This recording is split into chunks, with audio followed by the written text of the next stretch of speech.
நம் ஆண்டவர் இயேசு கிறிஸ்துவின் அன்பும் அருளும் தூய கன்னி மரியாளின் எளிமையும் தாழ்ச்சியும் புனித யோசேப்பின் உழைப்பும் நேர்மையும் உங்கள் அனைவரோடும் இருப்பதாக. திருக்குடும்ப தின நல்வாழ்த்துக்களை உங்கள் ஒவ்வொருவருக்கும் உரித்தாக்கிக் கொள்கிறேன். குடும்பம் ஓர் அழகான தேன்கூடு. அதன் மீது தயவு செய்து யாரும் கல்லெறியாதீர்கள். குடும்பம் ஓர் அழகான மெழுகுதிரி. ஒருவர் மற்றவருக்காக கரையுங்கள். குடும்பம் ஓர் புல்லாங்குழல்.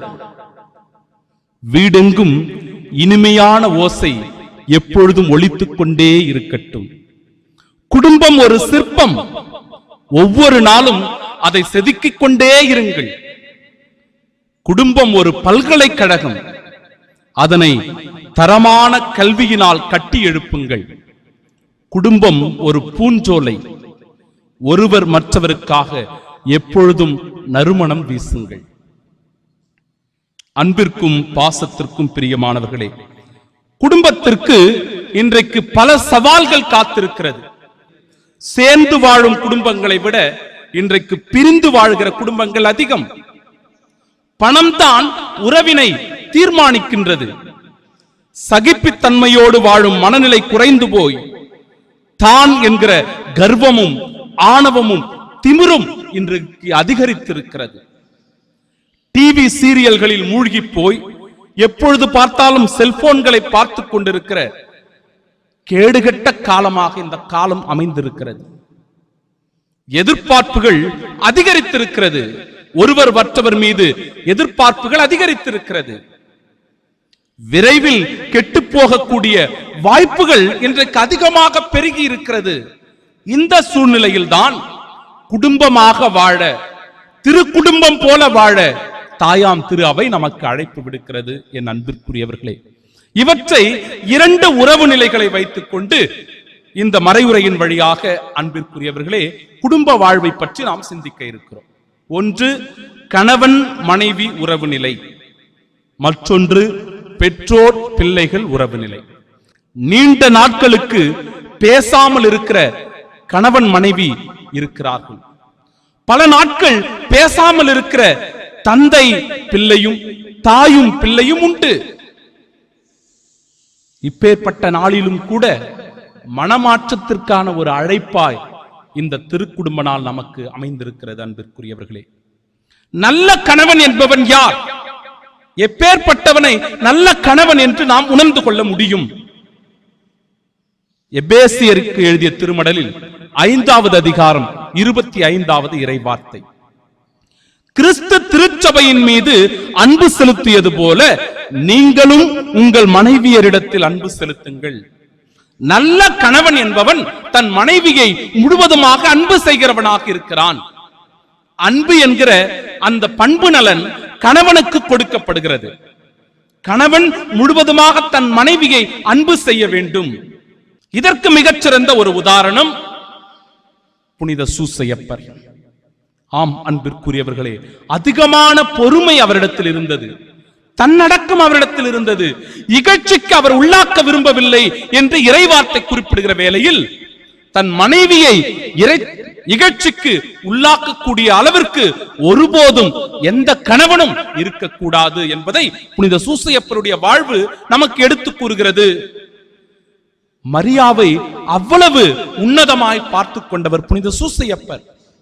இன்றைக்கு குடிப்பழக்கங்களினால், போதை பழக்க வழக்கங்களினால் மனைவிமார்களை அடிப்பது, துன்புறுத்துவது, அடிமையாக அவர்களை பார்ப்பது போன்ற பல சமுதாய சீர்கேடுகள் நடந்து கொண்டிருக்கிறது. இது குடும்பத்தை சீர்குலைக்கிறது. இரண்டாவது புனித சூசையப்பரிடம் காணப்பட்ட பண்புகள், நீதிமானாக நேர்மையாளராக அவர் இருந்தது.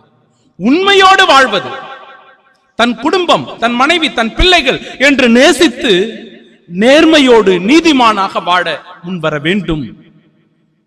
அப்பேற்பட்ட வாழ்வில் தான் ஆண்டவருடைய ஆசீர்வாதம் அடங்கி இருக்கிறது. ஆண்டவர் நம் மீது அருளை நிறைவாக பொழிகிறார். என் அன்பிற்குரியவர்களே, மூன்றாவது பண்பு நலன் புனித சூசையப்பரிடத்தில் இருந்த உழைப்பு என்பது மிக மிக அவசியம். இந்த உழைப்பு வாழ்வில் உழைப்பினால் தான் நாம் மேன்மேலும் முன்னேற முடியும். உழைப்பு தான் நம் வாழ்வை உயர்த்துகின்றது. கடினமான உழைப்பு அது குடும்பத்தை அழகாய் கட்டமைக்கிறது. குடும்ப வாழ்விற்கு, குடும்ப முன்னேற்றத்திற்கு பெருமுதவியாக இருப்பது உழைப்பு. எனவே கடின உழைப்போடு தன் குடும்பத்தை கட்டி காக்கிறவராக கணவன் இருக்க வேண்டும். இப்பேற்பட்ட பண்பு நலன்களை ஒருவன் கொண்டிருக்கிறான் என்றால் புனித சூசையப்பரை போன்று நம்முடைய குடும்பங்களிலும் இருக்கிற கணவன்மார்கள் இன்றைக்கு ஆசீர்வதிக்கப்படுகிறார்கள். நல்ல மனைவி என்பவள் யார்? குடும்ப வாழ்விற்கு ஏற்ற மனைவி என்று யாரை சொல்லலாம்? அவ்வாறே எபேசியருக்கு எழுதிய திருமடலில் 5வது அதிகாரம் 22வது இறை வார்த்தை, ஆண்டவருக்கு பணிந்திருப்பது போல நல்ல மனைவிமார் தங்கள் கணவருக்கு பணிந்திருப்பார்கள். தன் கணவனுக்கு பணிந்திருப்பவள் தான் நல்ல மனைவி. கணவனை மதிக்க வேண்டும், மரியாதையோடு நடத்த வேண்டும். மனைவி என்பவள் அடிமை அல்ல. ஆனாலும் மனைவி தாழ்ச்சி என்கிற உன்னதமான பண்பை தன் வாழ்வில் கடைபிடிக்க வேண்டும். ஒருவரை ஒருவர் மதித்து நடக்க வேண்டும். கல்லானாலும் கணவன், புல்லானாலும் புருஷன் என்கிற நிலை இப்பொழுது இல்லை. அடுப்பூதும் பெண்களுக்கு படிப்பதற்கு என்கிற நிலைப்பாடு இன்று அடியோடு ஒழிந்து விட்டது. பெண்கள் நன்றாக சம்பாதிக்கிறார்கள், கல்வியில் மேம்பட்டு நிற்கிறார்கள், அதிகமாக படித்திருக்கிறார்கள். இன்றைக்கு பல விஷயங்களை அவர்கள் அறிந்து தேர்ந்து தெளிந்திருக்கிறார்கள். எனவே அன்பிற்குரியவர்களே, பெண்கள் நல்ல மனைவிமார்களாக இருக்க வேண்டும் என்றால் அன்னை மரியாளுடைய உன்னதமான பண்பு நலன்களை அவர்களுடைய வாழ்விலும் ஏற்று கடைபிடிக்க வேண்டும். எளிமை என்கிற பண்பு நலன், ஆடம்பரம் இருக்கக்கூடாது. குடும்ப சூழ்நிலை என்ன, என் குடும்பத்திற்கு ஏற்றவாறு நான் எப்படி நடந்து கொள்ள முடியும், இருக்க முடியும் என்பதை உணர்ந்து கொண்டு அந்த குடும்பத்திற்கு ஏற்றவாறு ஆடம்பரத்தை தவிர்த்து எளிமையோடு வாழ வேண்டும். தூய அன்னை மரியாளை போன்று தாழ்ச்சி மிக்கவர்களாக நடந்து கொள்ள வேண்டும். பணிவும் தாழ்ச்சியும் மிக மிக குடும்ப வாழ்விற்கு அவசியம். ஒரு மனைவி பண்பு நலன்களை பெற்றிருக்க வேண்டும். மரியாதையோடு நடப்பது, பெரியவர்களை மதித்து நடப்பது மிக தேவையான ஒன்று. அன்னை மரியாளிடத்தில் இருந்தது. இன்றைக்கு குடும்ப வாழ்வில் ஈடுபட்டிருக்கிற ஒவ்வொரு பெண்களுக்கும் இது மிக மிக அவசியம். ஆண்டவருடைய திருவுளத்தை, சித்தத்தை என்றும் நிறைவேற்றுகிறவர்களாக இருக்க வேண்டும். கணவனையும் பிள்ளைகளையும் ஒன்றிணைத்து ஜெபிப்பது, ஜெபமாலை சொல்லுவது, திருப்பலியில் பங்கேற்பது, இறை காரியங்களுக்கு முக்கியத்துவம் கொடுப்பது என்பது ஒரு மனைவி தன்னுடைய பிள்ளைகளையும் கணவனையும் அணைத்துக் கொள்ளுகின்ற ஒரு உன்னதமான இறை சித்தத்திற்கு உகந்த வாழ்வு வாழ்வது, இறை திருவுளத்தை தன் குடும்பத்தில் நிறைவேற்றுவது மிக முக்கியமான ஒரு பொறுப்பாக, பண்பு நலனாக இருக்கிறது. இதை அன்னை மரியாள் தன் வாழ்வில் கடைபிடித்தால் நாமும் இன்றைக்கு கடைபிடிக்க அழைக்கப்படுகிறோம்.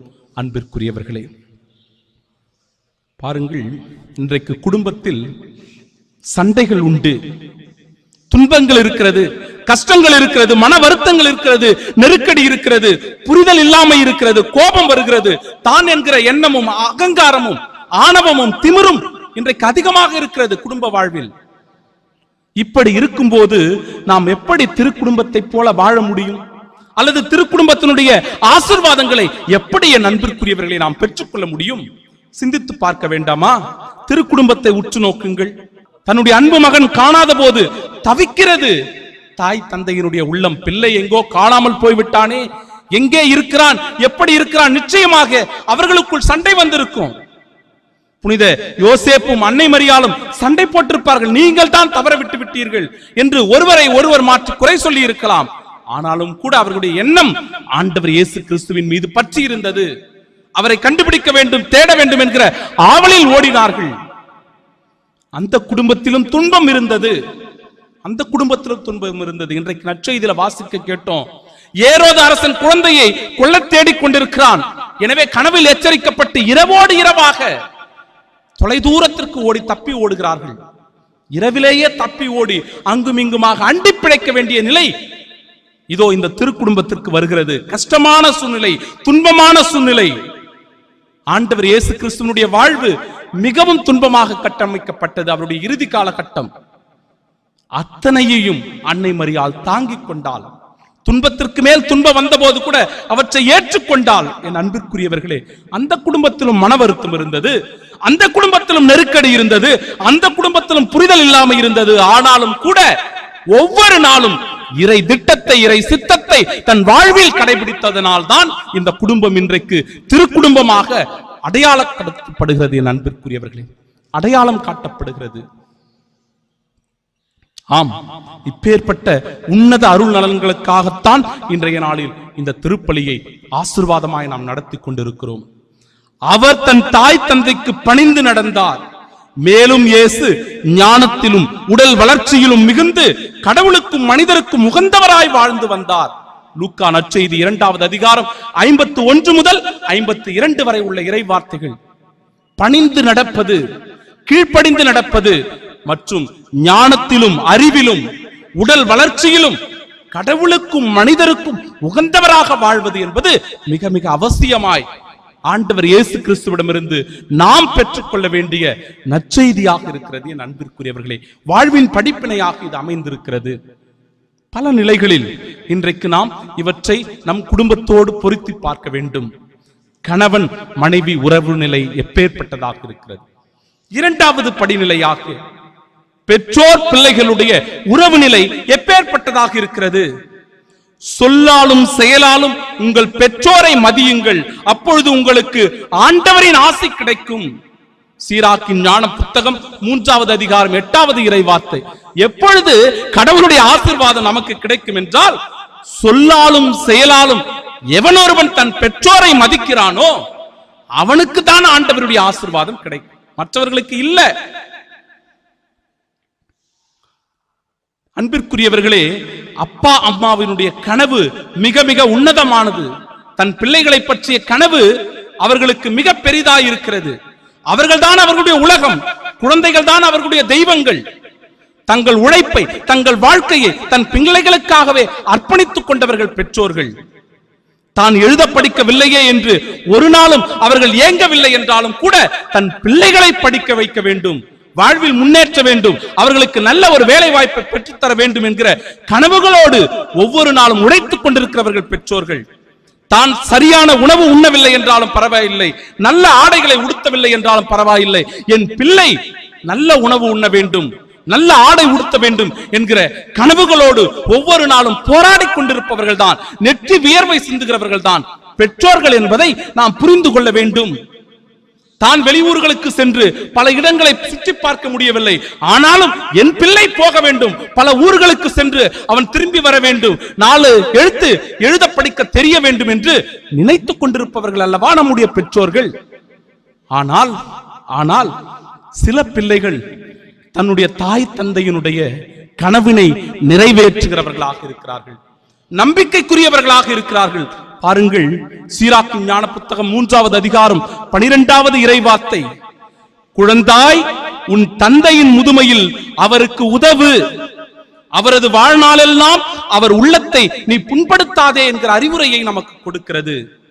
ஆனால் சில பிள்ளைகள் பெற்றோர்களுடைய நல்ல பண்புகளை ஏற்றுக்கொண்டு அவர்களுடைய கனவை நனவாக்குகிறார்கள், சாதித்து காட்டுகிறார்கள், வாழ்வில் வெற்றி பெறுகிறார்கள், உண்மையோடும் நம்பிக்கையோடும் வாழ்கிறார்கள், தங்களுடைய பெற்றோருக்கு பெருமை தேடி தருகிறார்கள். ஆனாலும் கூட இன்னும் பல பிள்ளைகள் இருக்கிறார்கள். உனக்கு என்ன தெரியும்? பழுத்த ஓலையை பார்த்து குருத்தோலைகள் சிரிக்கின்ற கதைதான். உனக்கு என்ன தெரியும்? ஏமாற்றத்தை தருகிற பிள்ளைகள், கண்ணீரை பரிசாக தன் பெற்றோர்களுக்கு தருகிற பிள்ளைகள், ஏன் இவர்களை பெற்றோம் என்று வேதனைப்படக்கூடிய அளவுக்கு இருக்கிற பிள்ளைகள் உண்டு. ஊதாரித்தனமாக சுற்றித் திரிகிற பிள்ளைகள் உண்டு. அவமரியாதையை கொடுக்கிற பிள்ளைகள், தீய பழக்க வழக்கங்களுக்கு அடிமையாக அவமானத்தை தேடி தருகிற பிள்ளைகள் இன்றைக்கு நம் வீடுகளில் இருந்து கொண்டிருக்கிறார்கள், ஒன்றுக்கும் உதவாதவர்களாக. அன்பிற்குரியவர்களே, தந்தையை கைவிடுவோர் கடவுளை பழிப்பவர், தந்தையை கைவிடுவோர் கடவுளை பழிப்பவர் போல் ஆவார். அன்னையருக்கு சினமூட்டுவோர் ஆண்டவரால் சபிக்கப்படுவார் என்று இறைவார்த்தை சொல்லுகிறது. சீராக்கின் ஞான புத்தகம் 3வது அதிகாரம் 16வது இறைவார்த்தை. ஆம், என் அன்பிற்குரியவர்களே, பெற்றோர்களுடைய ஆசீர்வாதம் பிள்ளைகளுக்கு மிக மிக மிக அவசியம். அந்த ஆசீர்வாதம் இல்லை என்றால் அவருடைய குடும்பம் நிலைக்கவே நிலைக்காது. பாருங்கள், இறைவார்த்தை சொல்லுகிறது, சீராக்கின் ஞான புத்தகம் 3வது அதிகாரம் 9வது இறைவார்த்தை, தந்தையின் ஆசி பிள்ளைகளின் குடும்பங்களை நிலைநாட்டும். தந்தையினுடைய ஆசீர்வாதம் தன் பிள்ளைகளுடைய குடும்பங்களை நிலைநாட்டுகின்றது. தாயின் சாபம் அவற்றை வேரோடு பெயர்த்தெறிந்து விடுகிறது. நான் சொல்லல, இறைவார்த்தை சொல்லுகிறது. எனவே பெற்றோர்களுடைய ஆசீர்வாதம் என்பது பிள்ளைகளுக்கு மிக மிக அவசியமானது. பிள்ளைகளை வளர்ப்பது பெற்றோர்களுடைய கடமை, பொறுப்பு என்பதை உணர்ந்திருக்க வேண்டும். அதே நிலையில் பெற்றோர்களும் பல நிலைகளில் இன்றைக்கு தங்களை மாற்றிக்கொள்ள வேண்டும். பிள்ளைகளுடைய மனநிலையை கால சூழ்நிலைகளுக்கு ஏற்றவாறு புரிந்து கொள்ள வேண்டும். ஆசைகளை பிள்ளைகளுடைய உள்ளத்தில் திணிக்க கூடாது. டே, நீ டாக்டர் ஆகணும், நீ நர்ஸ் ஆகணும், நீ டீச்சர் ஆகணும், நீ போலீஸ் ஆகணும், நீ ஃபாதர் ஆகணும், சிஸ்டர் ஆகணும், அப்படி இப்படி என்று ஆசைகளை, தன்னுடைய ஆசைகளை தன்னுடைய பிள்ளையினுடைய உள்ளத்திலே திணிப்பது இருக்கவே கூடாது. பிள்ளைகளுக்கு எரிச்சல் மூட்டக்கூடாது. சில பேர் எப்பொழுது பார்த்தாலும் வெறுப்பு, நை நய நை நைன்னு அந்த குழந்தைகளை நச்சரித்துக் கொண்டே இருப்பார்கள். அவர்களை நிம்மதியாகவே வாழ விட மாட்டார்கள். அதை செய், இதை செய், இங்க போகாத, அங்க போகாத, அவங்க கூட பேசாத, இவங்க கூட பேசாத, நிறைய கட்டுப்பாடுகளை விரித்துக் கொண்டே இருப்பார்கள். குழந்தைகளுக்கு சுதந்திரமே இருக்காது. அன்பு பெற்றோர்களே, உங்கள் குழந்தைகளுக்கு எரிச்சல் மூட்டாதீர்கள். அளவுக்கு மீறி பணத்தையும் பொருளையும் உங்கள் குழந்தைக்கு கொடுக்காதீர்கள். ஏனென்றால் அந்த பணத்தினுடைய அருமை உங்கள் குழந்தைக்கு தெரியாது. அவன் ஊதாரியாக மாறிவிடுவான், மதிப்பு மரியாதை தெரியாமல் நடந்து கொள்வான்.